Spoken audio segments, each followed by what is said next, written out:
Assalamualaikum warahmatullahi wabarakatuh. Perkenalkan, nama saya Zara Nurmadi Agustina dengan NIM 040401221138 dari jurusan KPI semester 4. Langsung saja, dalam 7 menit ke depan saya akan menyampaikan kajian Islam dengan judul Doa Seringkali Terlupakan.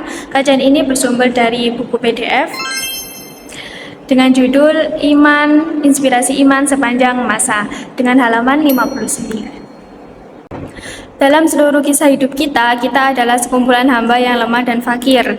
Dengan segala kelemahan dan kefakiran itu, kita senantiasa butuh perlindungan dan pertolongan. Nah, kemampuan kita itu dibatasi oleh penglihatan, pendengaran, akal, dan fisik yang memang serba terbatas. Banyak peristiwa terjadi di luar jangkauan kemampuan kita untuk mengatasinya. Dalam keadaan seperti itu, seringkali kita akan mencari kekuatan di luar diri.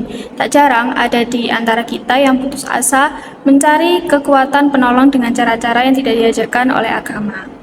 Kita lemah karena kita tidak tahu bagaimana jadinya jika Allah Subhanahu wa Ta'ala melepaskan seluruh nikmat yang selama ini Dia berikan kepada kita.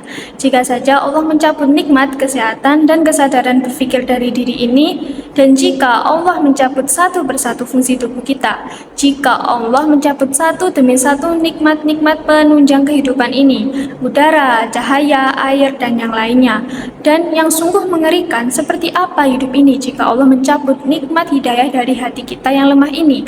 Duhai Allah, jangan pernah itu terjadi dalam hidup kami. Karena itu semua, kita sungguh fakir kepada Allah Subhanahu wa Ta'ala. Dalam seluruh sisi kehidupan ini, kita sangat fakir kepadanya. Namun, banyak manusia yang tidak menyadari ini, menyadari kelemahan dan kefakiran mereka kepada Allah Subhanahu wa Ta'ala. Sebagai manusia merasa kuat, mampu, dan perkasa untuk menyelesaikan dan mengerjakan berbagai hal dalam bidang apapun. Namun, bagi para ahli tauhid, kefakiran kepada Allah Subhanahu wa Ta'ala adalah kekuatan. Semakin dahsyat seseorang hamba menunjukkan kefakirannya pada Allah Ta'ala, maka semakin dahsyat kekuatan yang hamba menjalani kehidupannya. Sebaliknya, semakin berlagak seorang hamba-hamba ia tidak fakir kepada Tuhannya, maka semakin terhina dan lemah dirinya menjalani hidup yang singkat ini. Nah, itulah sebabnya inti kekuatannya hamba sesungguhnya terletak pada bagaimana ia membuktikan eksistensinya sebagai hamba yang lemah dan fakir di hadapan zat yang menguasainya. Mengapa? Sebab itu berarti sang hamba mengakui kemahaperkasaan dan maha kekuasaan Allah Subhanahu wa Ta'ala. Jika sudah demikian, maka kekuatan dari Yang Maha Kuat akan mengalir dan terlimpahkan kepadanya sepanjang usia. Maka disinilah inti pengulangan iyyaka na'budu wa iyyaka nasta'in di sepanjang hari seorang muslim. Demi meningkatkan jiwa-jiwa kita sekalian, betapa pengakuan kehambaan haruslah seimbang dengan permohonan dan permintaan tolong kepada sang penguasa jagat raya. Dalam kisah kefakiran sang hamba, meminta tolong kepada Allah Ta'ala adalah hal yang mutlak. Dan sekali lagi bukan wujud kehinaan, ia adalah jalan kemuliaan.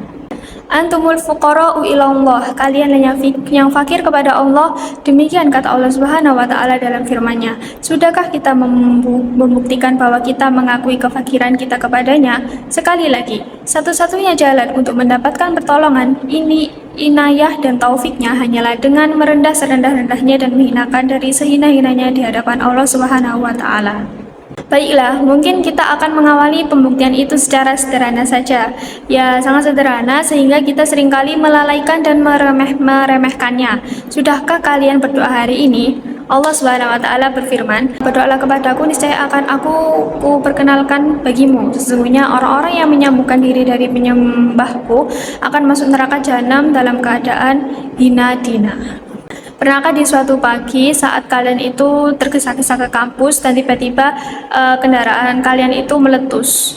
Nah, pernahkah kalian itu berhenti sejenak dan mengucapkan, "Ya Allah, mudahkanlah urusanku, tambahkanlah dan kendaraanku yang bocor ini."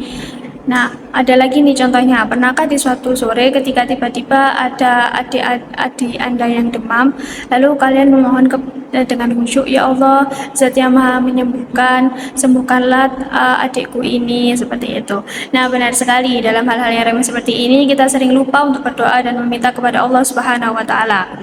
Apakah karena kita ingin mendapatkan solusi sekejap mata? dan kita menganggap tidak ada gunanya berdoa untuk hal semacam itu karena biasanya tidak segera dikabulkan.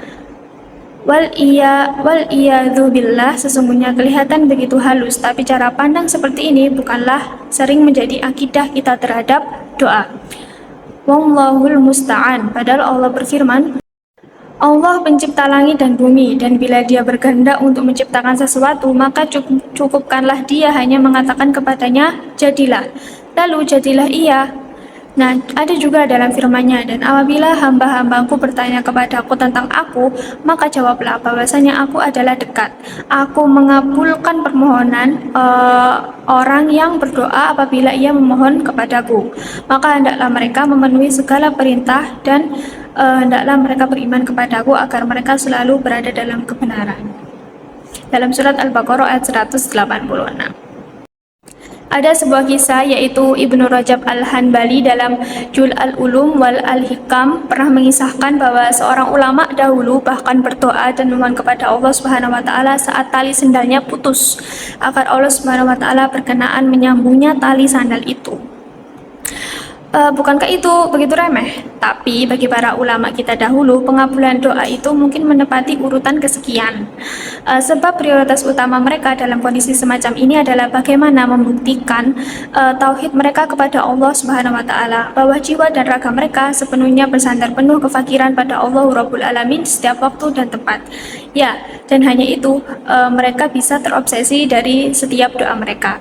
Itulah sebabnya Umar bin Khattab radhiyallahu anhu pernah mengungkapkan, sesungguhnya dalam berdoa aku tidak pernah membawa obsesi pengabulan doa itu, namun menjadi obsesiku adalah doaku itu sendiri.